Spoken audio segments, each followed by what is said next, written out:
I rushed into the hospital to see my son, Ethan. The nurse told me to stay close and trust her completely. His life was on the line.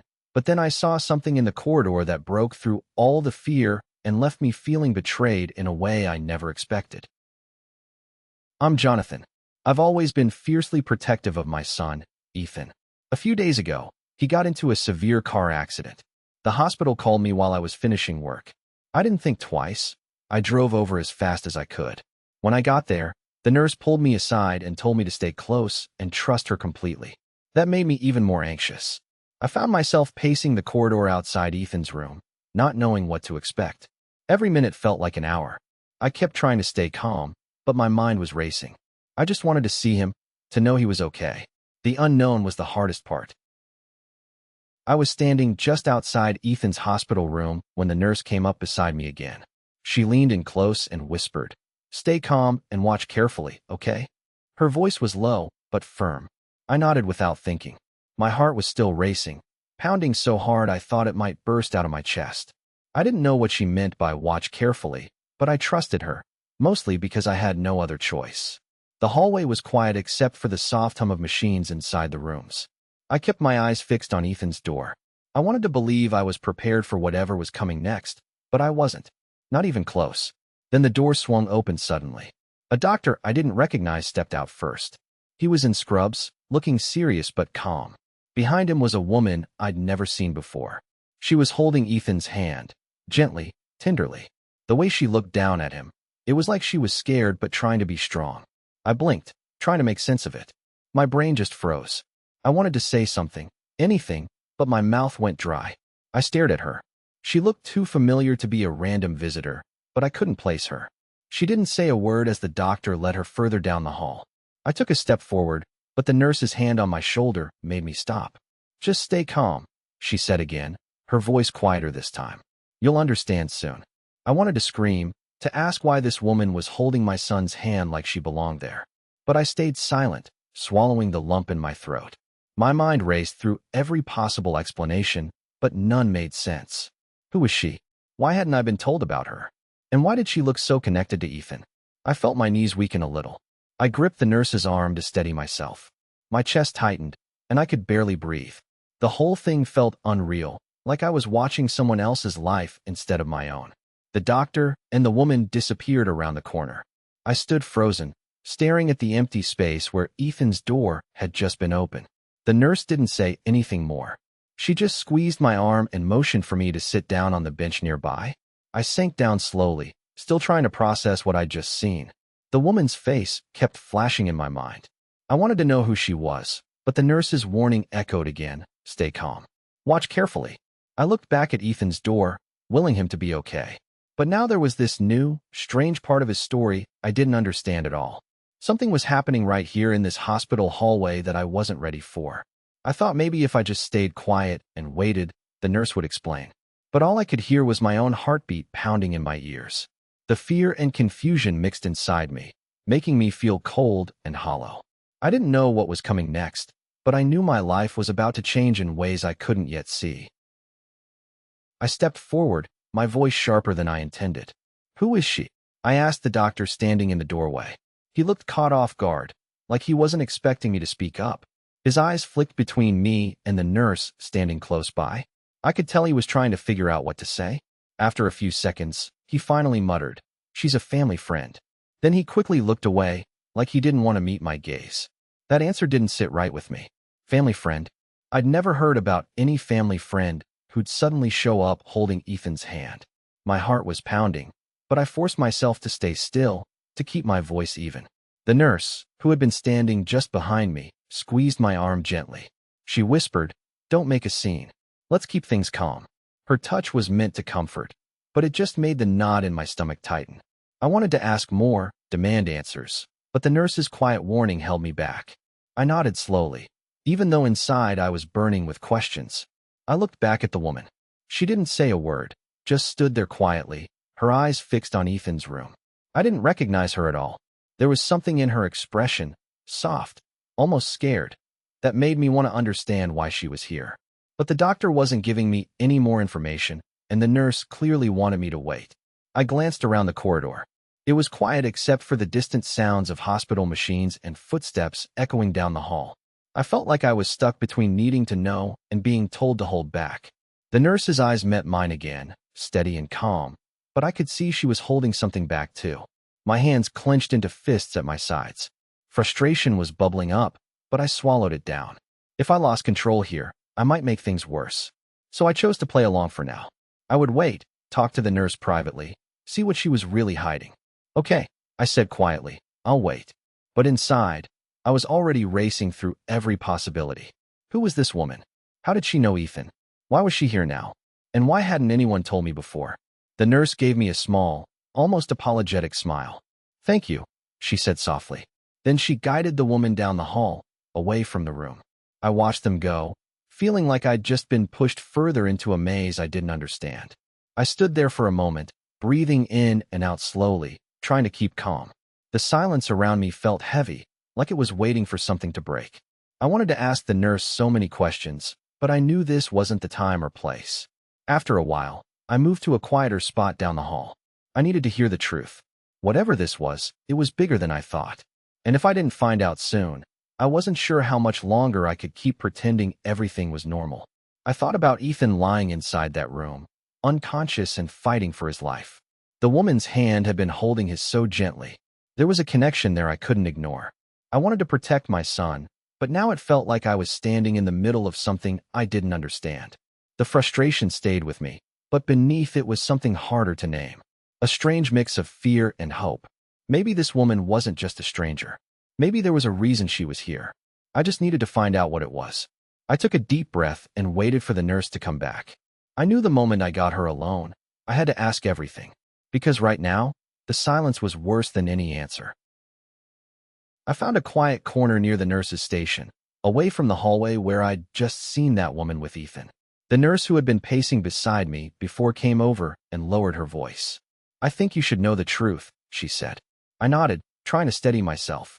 My hands were shaking more than I wanted to admit. She took a breath. The woman you saw, her name is Lisa. She's Ethan's biological mother. The words hit me like a punch. I blinked, trying to make sense of it. His biological mother? I repeated, my voice barely a whisper.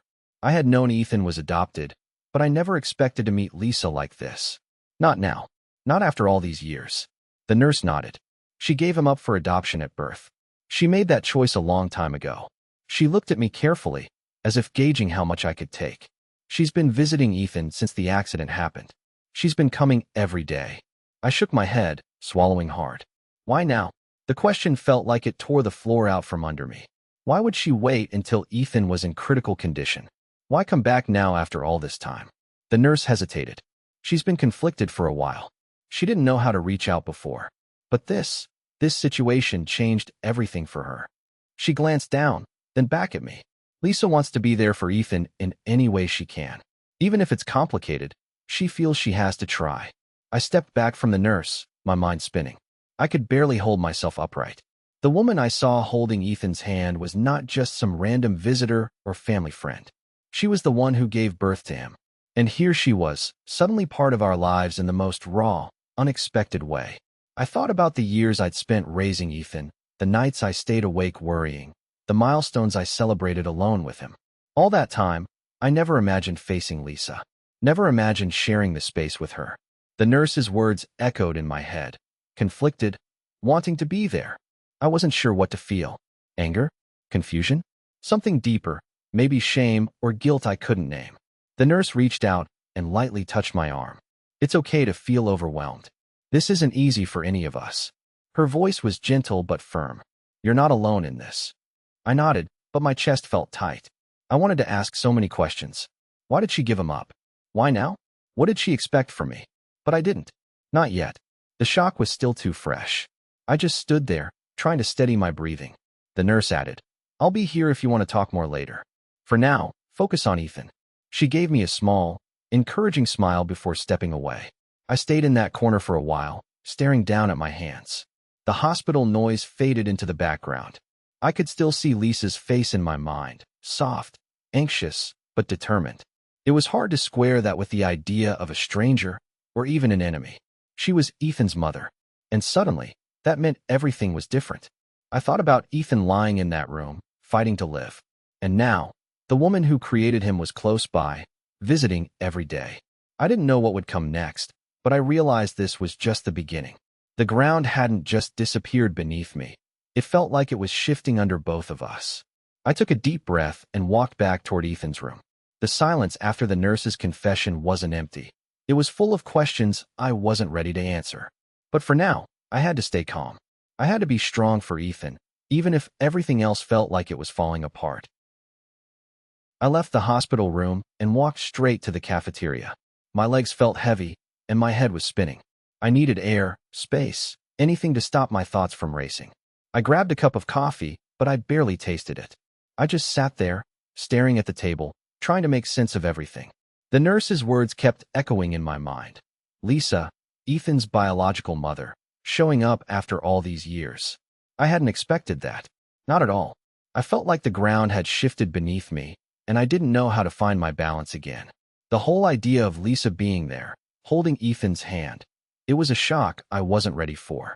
My phone buzzed in my pocket. It was Tom, my brother. I hadn't told him anything yet. I took a deep breath and called him. Hearing his voice was a small relief. "Jonathan, what's going on?" Tom's voice was tight, like he already knew something was wrong. I told him everything. The accident, the nurse's warning, the woman I saw with Ethan. I didn't hold back. I told him about Lisa and how the nurse said she had been visiting since the accident. There was silence for a moment on the other end. Then Tom said quietly, "That's a lot to take in." "Yeah," I said. "I don't even know how to feel. I'm just overwhelmed." Tom sighed. "I get that. But listen, man. Right now, you need to focus on Ethan. He needs you strong. Whatever mess this is, it can wait. Ethan's the priority." His words hit me hard. I'd been so caught up in the shock that I forgot what mattered most. Ethan was lying in that hospital bed, fighting for his life. He needed me to be steady, not lost in confusion or anger. "I know," I said. "It's just hard to wrap my head around." "I get it," Tom said. "But your job is to be there for Ethan. You can deal with Lisa later, when the time is right." I nodded, even though Tom couldn't see me. His calm made me feel a little more grounded. I realized he was right. I didn't have to solve everything right now. I just had to be present. We talked for a little longer. Tom asked about Ethan's condition, about the doctors, and what the nurses said. It felt good to have someone to talk to who wasn't at the hospital, someone who could listen without getting caught up in the chaos. When I hung up, I looked around the cafeteria. It was busy but quiet enough to let me breathe. I took another sip of coffee, this time tasting the bitterness. It was grounding, like a small anchor. I thought about Lisa again. I didn't know what to make of her being there after all these years. Part of me wanted to confront her right away, to demand answers. But the other part of me knew I wasn't ready. Not yet. Ethan's health came first. I stood up and walked outside for a moment, letting the cold air hit my face. It cleared my head a little. I told myself that the confrontation could wait. For now, I needed to focus on my son. That was the only thing that mattered. I went back inside and headed towards Ethan's room. The nurse caught my eye and gave me a small nod. I returned it. No words were needed. We both knew the road ahead wouldn't be easy, but for now, I had to be strong. I thought it was over, but the silence that followed said otherwise. I left Ethan's room and headed straight to the hospital records office. I needed to see for myself who this Lisa was and how often she'd been around. The nurse's words had stuck with me, but I couldn't just take them at face value. I wanted proof. I wanted to understand what I was dealing with. When I got there, the clerk looked up at me like I was another worried parent, which, I guess, I was. I asked for any records on Ethan's visitors since his accident. It took a few minutes, but then she handed me a folder. I sat down at a small table nearby and flipped it open. The visitor logs were clear. Lisa's name was there repeatedly, starting the day after Ethan's accident. She had been visiting him almost every day since. I counted the entries, more than 20 visits in just over 3 weeks. The dates matched the nurse's story exactly. I felt my chest tighten as I read each name and timestamp. Seeing it all laid out like that hit me harder than I expected. I thought I had put this part of my life behind me. Lisa's name used to be something I avoided, something I pushed away. But now it was right here in black and white, impossible to ignore. I ran my fingers over the paper, trying to steady my breathing. Part of me wanted to close the folder and pretend none of it was real. But I couldn't. I had to face it. She'd been here all along, quietly showing up while I was left in the dark. There was a mix of anger and confusion swirling inside me. Why hadn't anyone told me? Why was this kept from me? I thought I was the only one taking care of Ethan, the only father he had. But Lisa's visits complicated everything. It made me question what I thought I knew about the situation. At the same time, I couldn't deny there was something else under all that anger. Maybe it was relief. Or maybe it was hope. If Lisa was here for Ethan, maybe it was good for him. Maybe having his biological mother around could help, even if it was difficult for me to accept. But I couldn't stop the quiet voice in the back of my mind asking what this meant for me. What did it mean for our relationship? For my place in Ethan's life? I wasn't sure I was ready to answer those questions yet. I closed the folder slowly and looked around the records office. The room felt too small for all the thoughts racing through my head. I tucked the papers under my arm and left, trying to push down the mix of emotions I was feeling. Outside, the hospital corridor was busy, but I felt alone. The reality of Lisa's presence was settling in. She wasn't just some stranger coming and going. She was here, consistently, for Ethan. That was undeniable now. I walked back toward Ethan's room, my steps slower this time. I wanted to believe this could work out somehow, that Ethan's well-being was what mattered most. But I also knew this was just the beginning of a complicated, painful process. I thought about what I'd discovered in the records and how it stirred up things I'd thought I'd buried long ago. The past wasn't something I could avoid anymore. It was catching up with me, whether I liked it or not. When I reached Ethan's door, I paused for a moment. I didn't know what the future held, but I knew one thing. I had to figure out how to handle this, for Ethan's sake and for mine. There was no turning back now. I stepped inside quietly, trying to keep my face calm. But inside, everything was shifting. The quiet tension in the room was heavier now, loaded with questions I didn't have answers to yet. And somehow, I was left wondering if Lisa's presence would help Ethan or break us apart. I thought it was just about Ethan's recovery, but the silence that followed said otherwise. I found Lisa sitting alone in the hospital garden.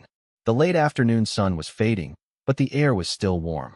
She was on a bench, hands folded tightly in her lap, staring down at the ground. I stood there for a moment, unsure if I should just turn around and leave. But something in her stillness made me stay. I walked over slowly and said, "Lisa." She looked up, surprised, and then nodded like she was waiting for me to say something. I took a breath and tried to keep my voice steady. "Why now, after all these years?" She blinked back tears, but didn't look away. "I know it's been a long time," she said quietly. "I didn't plan to come back into his life like this." Her voice cracked a little, and I could see she was struggling with more than just the hospital stress. "I never stopped thinking about him," she said. "Even when I gave him up, it wasn't because I stopped loving him." She looked up at me then, eyes searching. Seeing him like this, so small, so fragile, it changed everything for me. I nodded slowly but kept my arms crossed. There was a lump in my throat, but I didn't want to show it. The feeling of betrayal was still raw. 18 months ago, I'd been the only one raising Ethan. And now here she was, like nothing had ever happened, like she could just walk back in. "I don't know what you want from me," I said honestly. "Or from him." My voice was low, almost a whisper. "Why come now? Why not before?" Lisa's hands shook a little as she wrapped them tighter around her knees. "Because I was scared," she admitted. "I was scared to face you. To face the life he's living without me. But when I got the call about the accident, I couldn't stay away. I had to be here. For him." Her honesty hit me harder than I expected. I could feel my chest tighten, and I swallowed hard. I wanted to be angry, to push her away, but part of me understood what she was saying. Ethan needed her now, and maybe I needed her too, even if I didn't want to admit it. "I'm not sure how this is supposed to work," I said, looking away for a moment. "You've been gone for so long. I've been the one here every day. But I'm listening." Lisa nodded, a small hopeful smile breaking through her tears. "I don't want to take over or cause trouble," she said. "I just want to help. To be there for him in any way I can." We sat there in silence for a few minutes, watching the hospital windows reflect the fading light. I could feel the weight of everything between us. Years of absence, the accident, the unknown future. But somehow, sitting there with her, I felt a small shift. Maybe this could work. Maybe it had to. "I don't know if I'm ready," I finally said. "But I'm willing to try. For Ethan." She reached out and gave my hand a quick squeeze. "Thank you," she whispered. "That means more than you know." I looked at her again, really looked. She wasn't perfect. She'd made mistakes. but the sincerity in her eyes was clear. And for once, I didn't feel alone in this fight. I thought it was just a visit, but the quiet between us said otherwise. The nurse led us into a small family meeting room on the third floor. It was quiet, with just a round table and a few chairs. Lisa sat on one side, looking down at her hands. I sat opposite her, trying to keep my voice steady.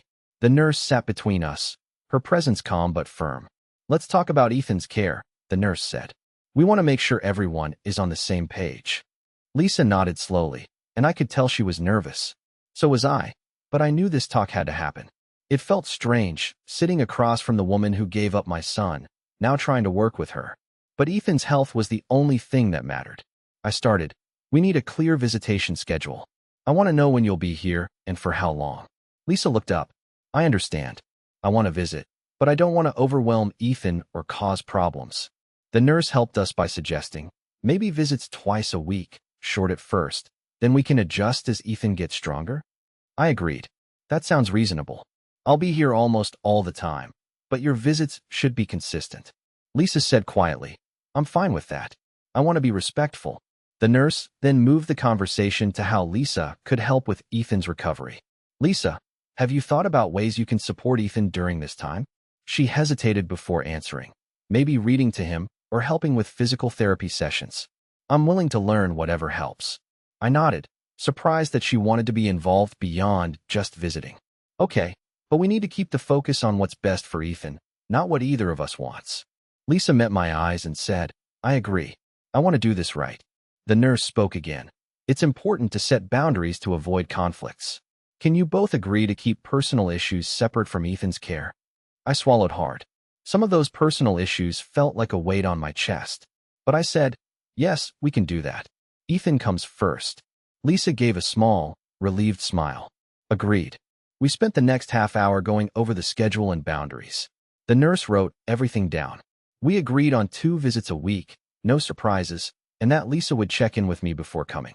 We also decided Lisa would not make medical decisions, but could be present during therapy sessions to support Ethan emotionally. At one point, I caught Lisa glancing at me with a mix of hope and uncertainty. I felt a strange pull, part frustration, part something softer I wasn't ready to name. The nurse reminded us, "This is about building trust slowly.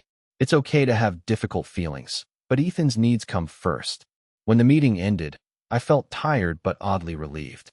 The tension hadn't disappeared, but at least there was a plan. A fragile agreement. Lisa stood and said quietly, "Thank you for doing this." "For Ethan." I nodded. "We both want what's best." The nurse gave a small smile. "You're both showing a lot of strength." As I walked out of the room, I realized this was only the beginning. The situation still felt surreal, but I understood that putting Ethan first meant working through the awkwardness and the past.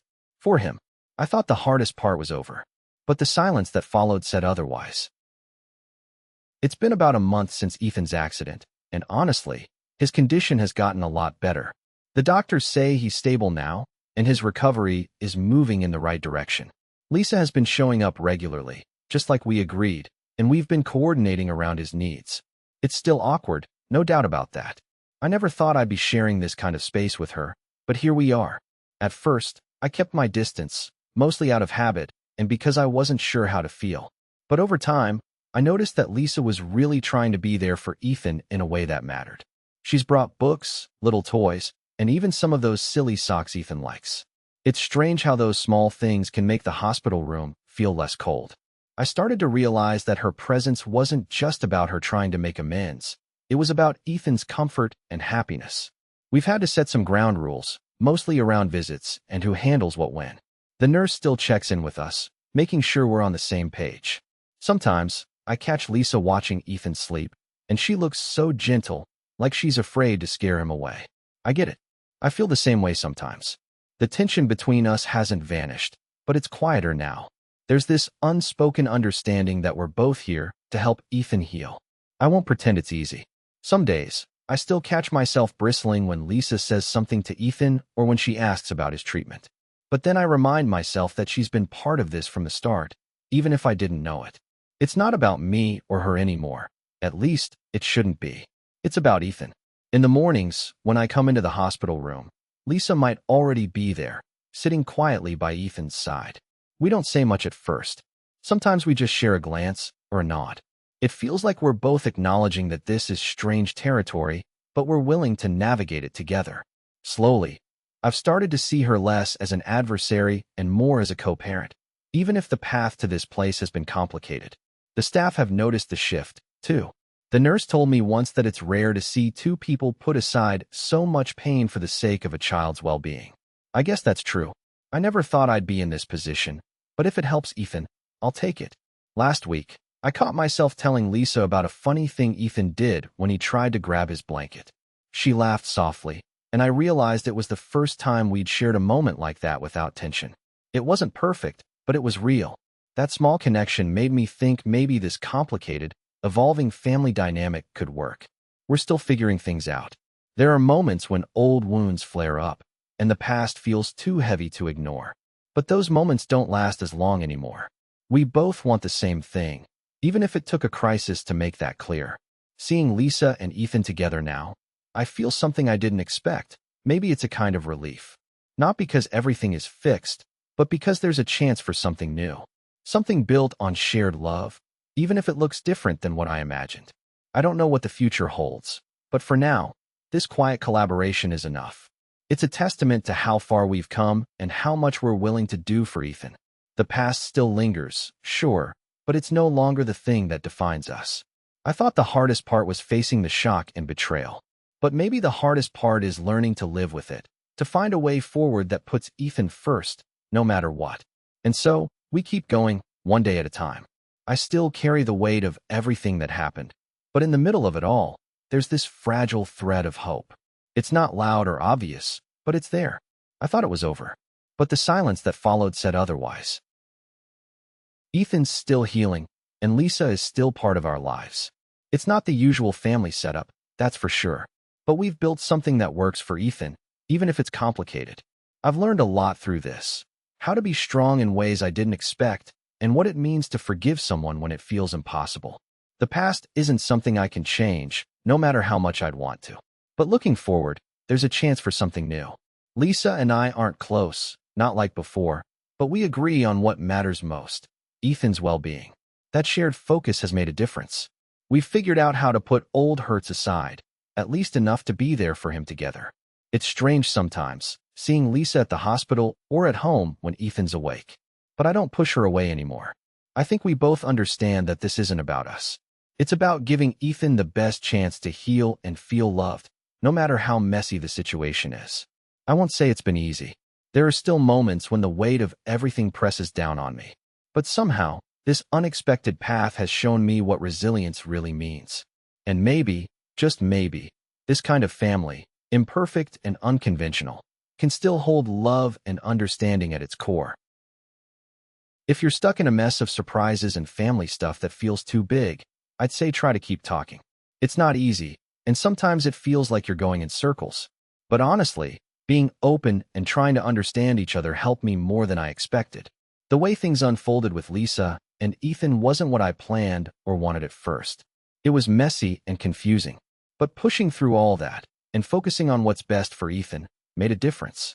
I think healing doesn't come from ignoring the hard parts or pretending everything's fine. It comes from facing it, bit by bit, even when you don't want to. Change is scary, but sometimes it's the only way to move forward. I never thought I'd find some kind of peace with Lisa, or that we'd figure out how to be a kind of family. But we did. And it's not perfect, but it works because we all care about Ethan. So, if you're reading this and things feel broken or upside down, try to hold on to what really matters. Love and support. Those are the things that keep you going when everything else feels uncertain. It might take time, and it might not look like you imagined, but there is a way through. Just don't give up on talking, on trying, and on caring for the people you love. That's what made all the difference for me.